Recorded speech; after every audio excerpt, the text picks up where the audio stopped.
I'm going to share a little bit about my diastasis after my baby came out.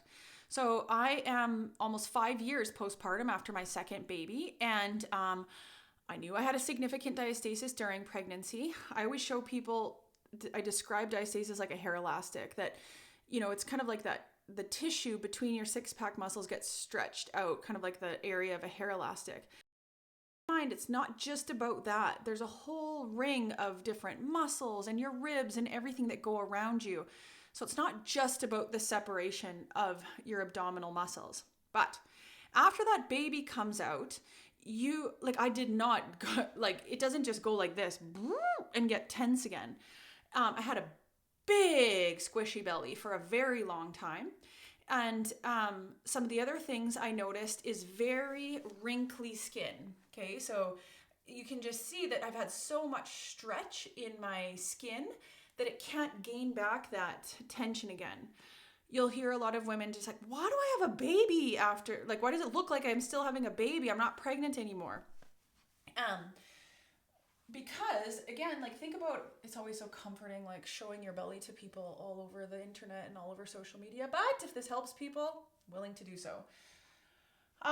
Again, if I have this really big area of stretched out tissue, can you imagine that it is hard for me to hold back pressure inside, okay?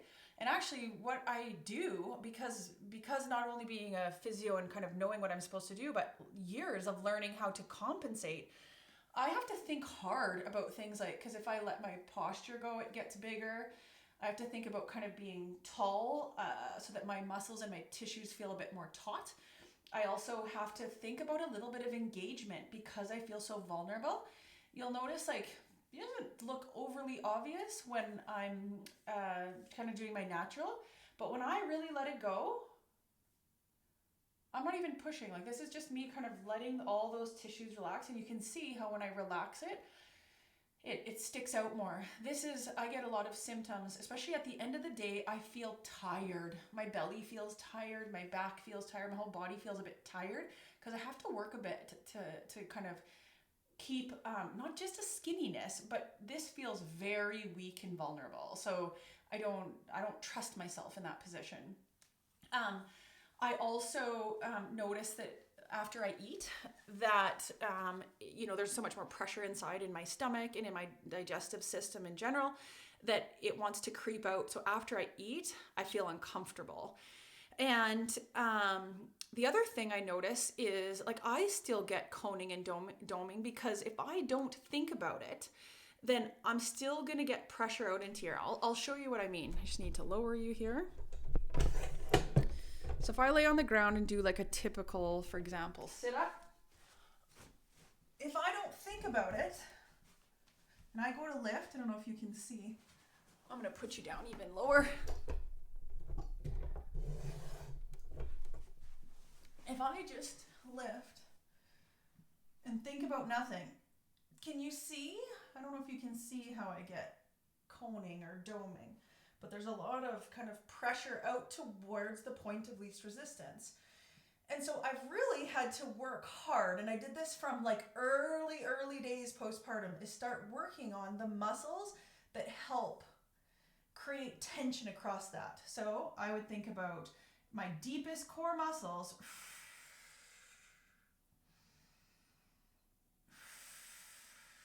So where I started was just doing this at rest. So when I was feeding my baby, going to bed at night, laying on my stomach during tummy time, I would just work on, and this is where working with a therapist comes in, is I don't expect you to know exactly what I'm talking about, but I would work on the muscles that would help that doming come back.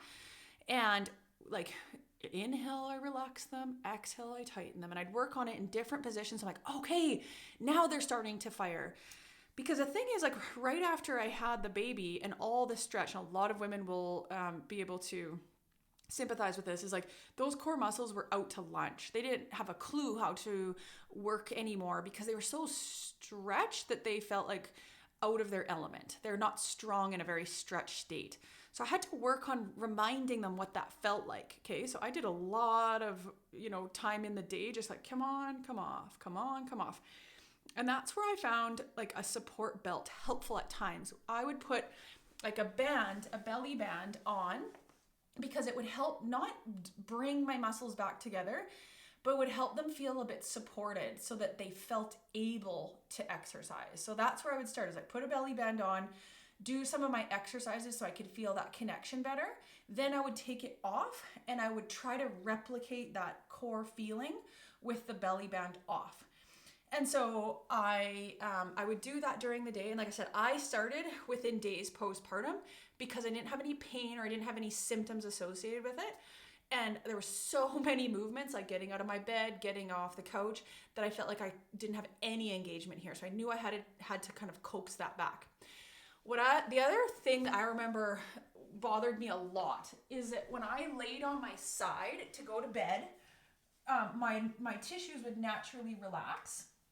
And I would just feel like my guts were falling out. Like I just felt so vulnerable. I couldn't sleep. It was so uncomfortable.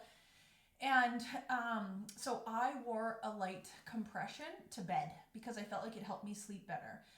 And then what I did is I progressed my exercise, always within limits that my body felt comfortable.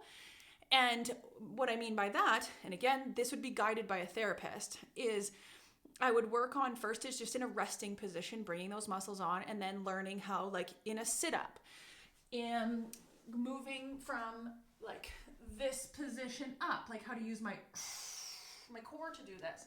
So I'd progress to kind of daily movements, like how to feel my core in the day-to-day movements, picking up my child, putting him in the crib, lifting up my groceries. And I would learn how to get those muscles to come on so I didn't get the doming or the discomfort with my movements. And then I have since then progressed back to, like, there's nothing I wouldn't do. I lift weights, I swing kettlebells, I jump, I run, I swim. So I've slowly progressed, but I know how to compensate and I know how to cheat, if you will.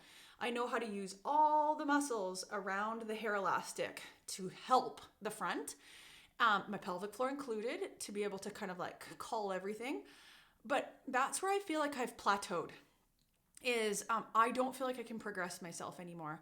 As I mentioned in a previous video, I feel like I tap out around 5, 6, 7 kilometers running, and then I just feel like I break down.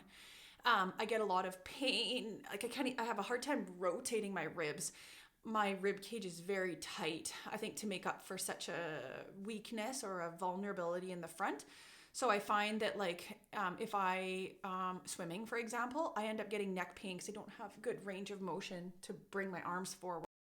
I get a lot of neck tension because my neck tries to work hard. And so I have found that the more I try to progress the same exercises that I would give everyone else, I just am hitting a plateau. And if anything, if I push it, I just keep injuring something else. So that was my reason for deciding to have surgery, is that, like, with time, my tissue quality, like as we age, our skin gets even thinner and less robust. And I know that I will have a harder time compensating. I know that usually with time or with age, like, we lose our ability to move as much. And so I'm worried about that. And again, I've done everything I can under the same guidance and progression that I give everybody, but I just can't seem to, like, I can't compensate anymore. So that's my biggest reason. That's where I started 5 years ago and where I have worked. And yeah, I think that that's why I've decided to go ahead and have surgery.